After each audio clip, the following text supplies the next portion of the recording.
सत साहेब बंदी छोड़ गरीबदास जी महाराज की अपार दया से हम बंदी छोड़ की वाणी पे लगातार विचार करते आ रहे हैं। काफी अंग हमने लिए और अब अंग आ गया जरना का अंग।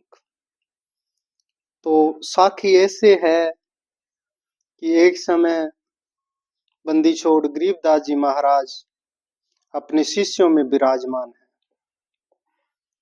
और उनको भक्तों के लक्षण बता रहे हैं, भक्तों के भाव बता रहे हैं कि एक भगत का भाव कैसा होना चाहिए, संसार में रहते रहते वो कैसे पार हो सकता है, उसके अंदर हृदय के अंदर कैसा विराग होना चाहिए, कैसा प्रेम होना चाहिए।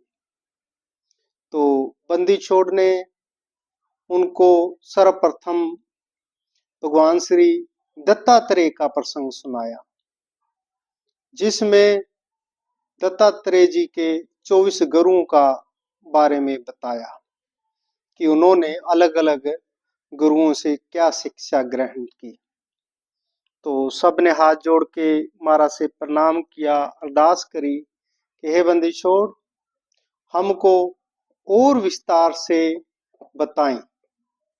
तो बंदी छोड़ ने कहा, भाई ये अगर पात्रता हो जाए, जिस किसी के अंदर बैराग आ जाए उसको जरना हो जाता है, और जिसको जरना हो गया उसको मालिक मिल जाता है। जरना क्या है, सहनशीलता क्या है, कि किसके अंदर कैसा भाव होना चाहिए कि उसको मालिक के सिवाय कोई दूसरा प्यारा ही ना लगे। ऐसे जिसके अंदर प्रचंड एक तीव्र एक इच्छा हो जाती है, उससे जरना होता है। ये मालिक मिले तो ही बचूं, नहीं तो गया काम से। तो महाराज ने उनको जरना का अंग समझाया और हम सब के लिए एक अनमोल वाणी दी, अनमोल सेध दी, जिस पर अगर हम अमल करें, जिस पर हम विचार चिंतन करें, अगर जिस पर हम चलें, तो हम भी एक अच्छे भगत बन के उस परमात्मा के प्यारे बन सकते हैं, उस मालिक का प्यार पा सकते हैं। बंदी छोड़ महाराज फरमा रहे हैं, गरीब ऐसी जरना चाहिए, ज्यों पृथ्वी तत थीर, खोदे से कसके नहीं, ऐसा वज्र शरीर। महाराज कहते हैं एक साधक का लक्षण कैसा होना चाहिए, कैसा होना चाहिए एक भगत, किससे सीखे? धरती माता से सीखे। धरती माता से क्या सीखे? हम इस धरती पे वजन उठाए घूमते हैं, हमारा आपका भी वजन है, पर धरती ने कभी कहा कि तू मेरे को वजन मार रहा है? फिर हम इस धरती पे सुराख भी करते हैं, ट्यूबवेल लगाते हैं। जब विलासबोध में प्रसंग आता है, राजा सगड़ का प्रसंग आता है, तो उसके जो 60,000 जो पुत्र थे, जो नित्य रोज नया कुआं और बावड़ी खोदते थे और पूरी धरती को उन्होंने छनली कर दिया था। तो कभी धरती ने कहा कि तू ऐसा क्यों कर रहा है?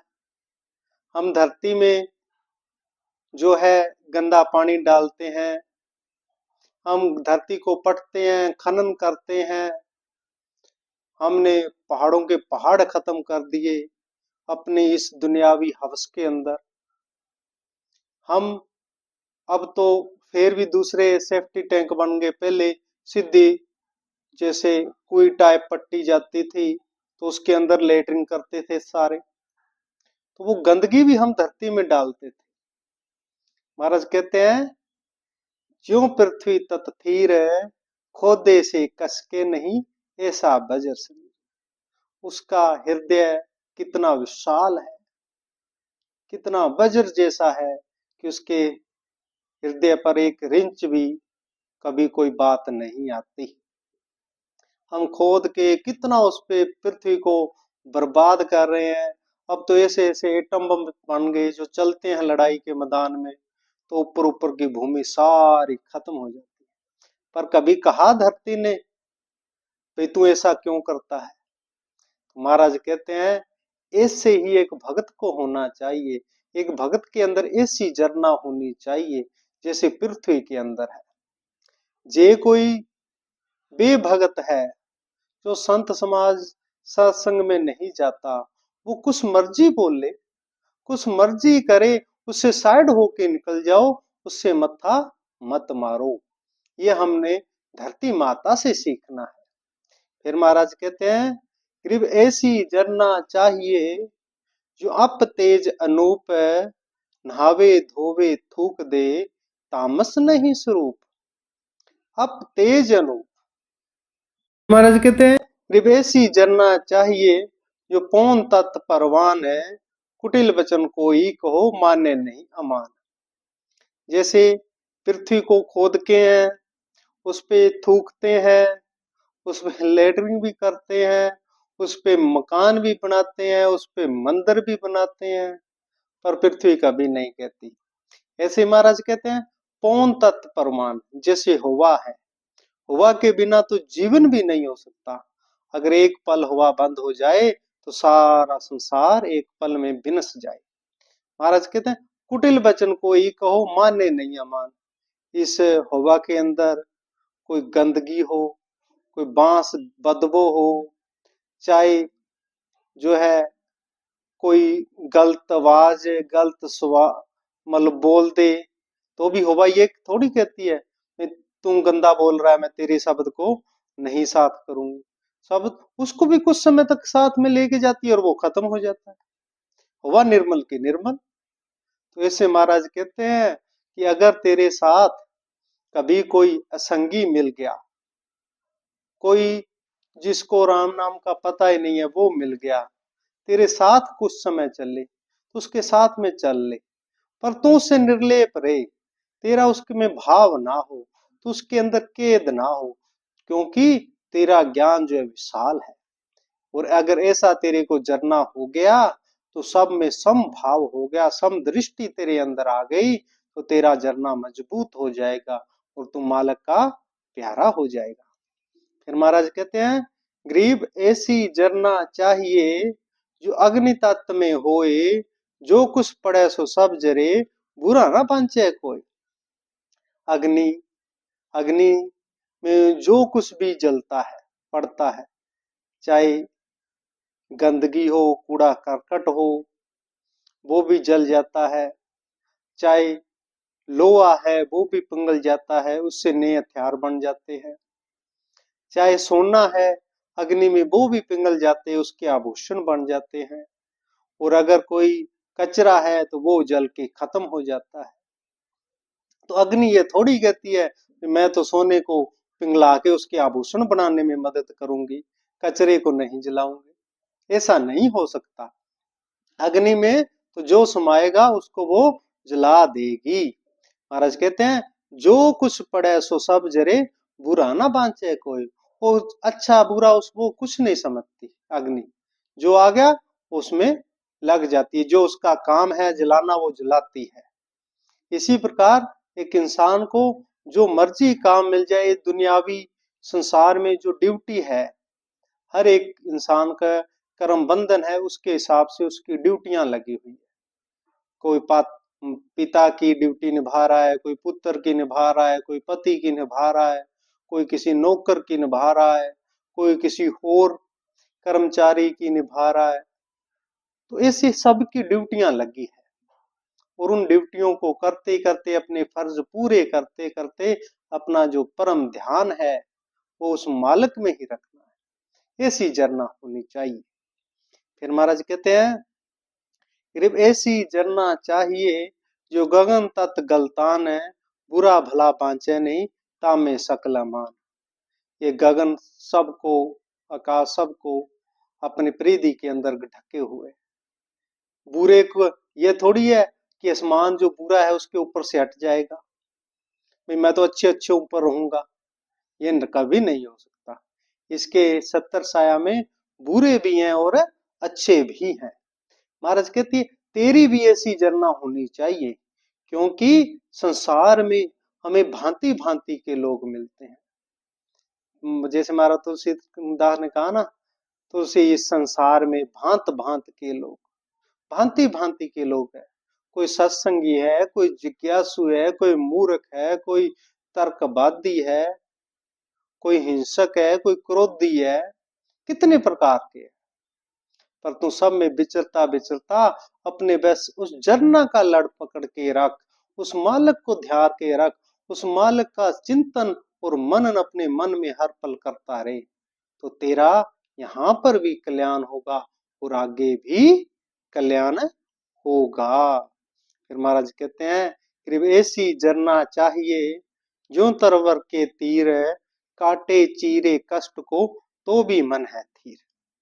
तरवर कहते हैं पेड़ को, चाहे कोई पेड़ को पानी दे, पेड़ की छांव में बैठे, पेड़ पे झूला डाल के झूले, चाहे पेड़ को कोई काट दे, चाहे पेड़ को कोई आग लगा दे, पेड़ क्या किसी को कहता है? नहीं कहता, कभी नहीं कहता। वो तो दूसरों को भले के लिए ही पैदा होते हैं। जो उसके फ्रूट लगते हैं, फल लगते हैं, क्या पेड़ आप खाता? नहीं खाता, वो भी दूसरों के लिए, जीवों के लिए। तो महाराज कहते हैं कि उसके मन में धीरजता है, भाई जो सतगुरु ने, जो मालिक ने मेरी ड्यूटी दी है वो मैं करके, और जैसे भी है मैं अपने उस मालिक के पास चला जाऊंगा। तो हमारे मन के अंदर ऐसा दृढ़ निश्चय होना चाहिए, दृढ़ विश्वास होना चाहिए। कोई कुछ भी कहे, पर हमें जो है अपनी जो मार्ग है वो नहीं छोड़ना है। संत ना छाड़े संतता, कोटिक मिले असंत। संत जो है वो अपनी संतता नहीं छोड़ने वाले, जो है अपना जो नेक धर्म है, जो साधक का गुण है, वो नहीं छोड़ना, चाहे जो मर्जी मिले, चाहे कोटि असंख्य मिल जाए। तो ये होगा कब?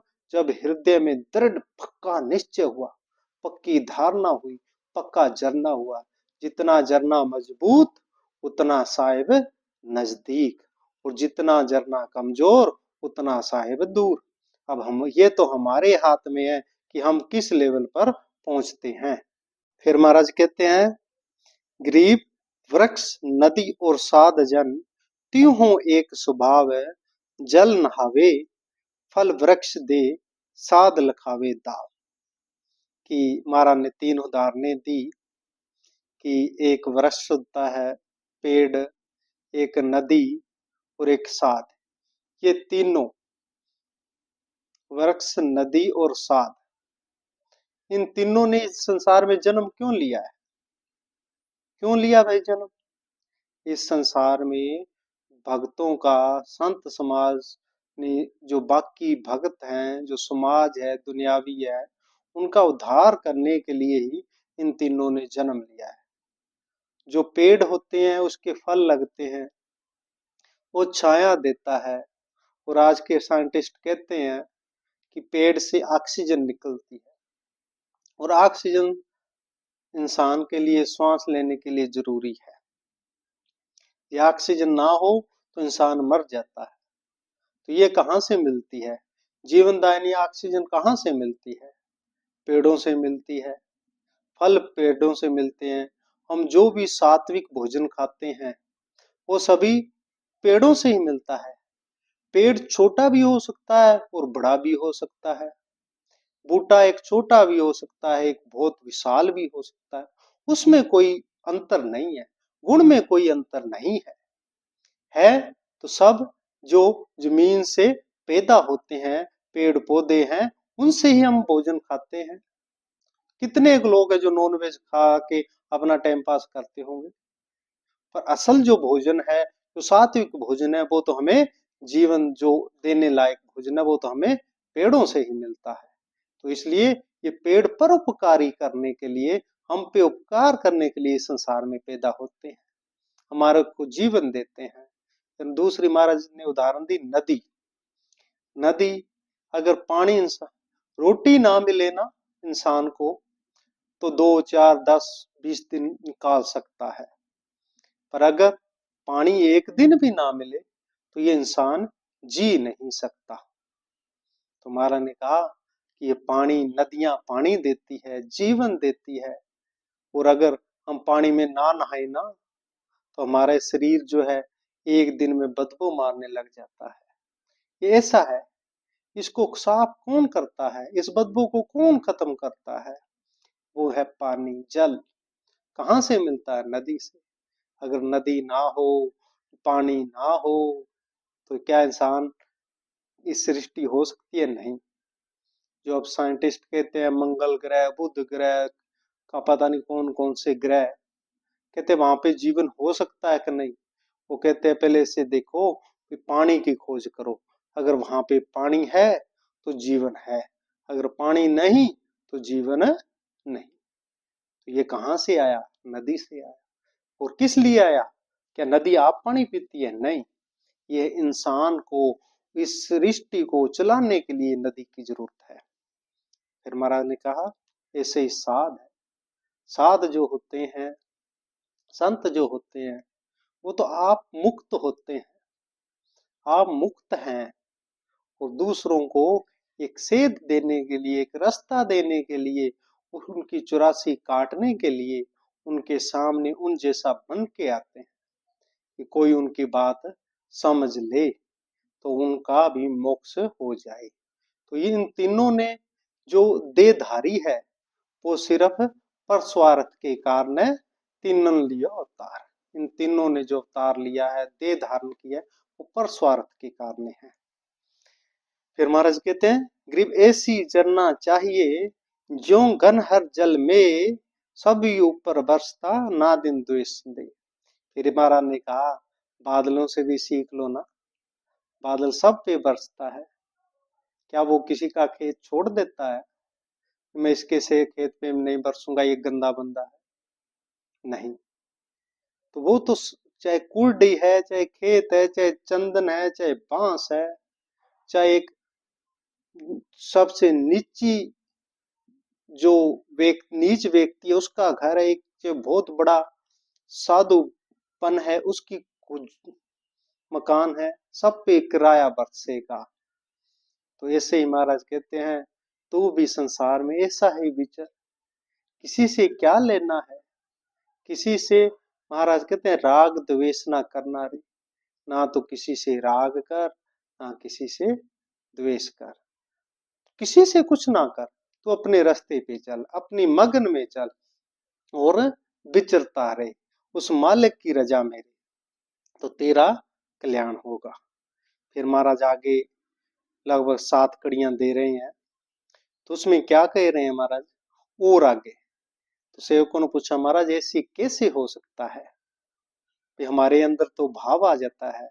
तो बंदी छोड़ कहने लगे, गरीबदास जी महाराज कहने लगे, गरीब देखी अनदेखी करे, तू देख के अनदेखा कर दे, बस गल खत्म। ये तेरे को कुछ बुरा दिख भी गया तो उसको अनदेखा कर दे, उस पर तू विचार क्यों करता है, उस पर तू चिंतन क्यों करता है? अगर किसी को कुछ करते, गलत काम करते देख लिया, तेरे को क्या, जो करेगा सो भरेगा, देखी अनदेखी करे, तू देखा अनदेखा कर दे। पर तू है कि उसको जाते देख लिया, फिर विचार करेगा, फिर चिंतन करेगा कि अगर वो वहां जा रहा है, वो उसके साथ में जा रहा है, वो ऐसे करेगा, वो ऐसे करेगा, वो ऐसे करेगा, वो करे ना करे तेरे दिमाग में चल रहा है, तू बोझ लेके घूम रहा है। महाराज कहते हैं कि इस संसार में रहना है, अगर साधुता धारण करनी है तो एक ही नियम है, क्या है?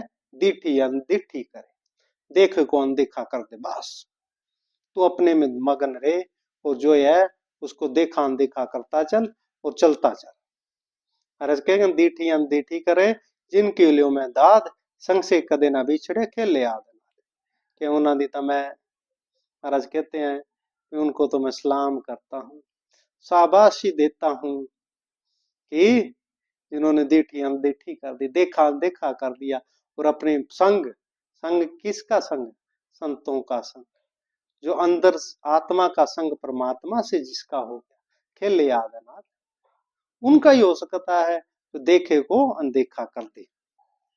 फिर महाराज कहते हैं कृप दीठी अनदेखी करे, जिनकी ल्यो मैं दाद, संग से कदे ना बिछड़े परम स्नेही साथ। जो हमारा परम स्नेही है, साथी है, हर पल का साथी है, वो तो परमात्मा है। उसका संग नहीं छोड़ना है, उसको हर पल ध्याना है। और जो ये संसारी झमेले है, जिसका हम विचार चिंतन करने में अपना टाइम लगाते हैं, महाराज कहते हैं उसको देखा अनदेखा कर, और तेरा जो मूल काम है, मूल मंत्र है, वो है उस मालिक की से लगे रहना। तो तुम उसमें लगा रहे। ऐसे ही महाराज आगे बड़ा विस्तार से इनको दीठी अनदीठी के लगभग 8-9 साखियां महाराज ने बोली। महाराज कह गए, दीठी अनदीठी करे जिनके हूं मैं साथ, भक्ति पुरातन दे तू पीड़ा लगाना गात। ग्रीव दीठी अनदीठी करे जिनके हूं मैं तीर, बज टूटते राखूं पीड़ा नहीं शरीर। कहने का भाव है कि बंदी छोड़ कह रहे हैं कि जो दीठी अनदीठी करता है, जो देखे अनदेखा कर देता है, वो मेरा प्यारा है, वो मेरा है। उसके तो मैं हर पल साथ हूं, क्योंकि उसने मेरा साथ पकड़ लिया। और जिसको मालिक का साथ मिल गया, उसको दुनिया का क्या लेना देना। जब वो प्यारा मिल गया तो सब मिल गया। अगर वो प्यारा नहीं मिला, वो मालिक नहीं मिला, तो दुनिया में राजा भी बन गए तो क्या है, फिर भिखारी और राजा में कोई फर्क थोड़ी ना है। वो रोडपति है, वो करोड़पति है, बस फर्क इतना का है पति। महाराज कहते हैं कि मालिक से प्यार करो, मालिक से अपना चिंतन करो और उससे ही जुड़ो, तभी हमारा कल्याण होगा।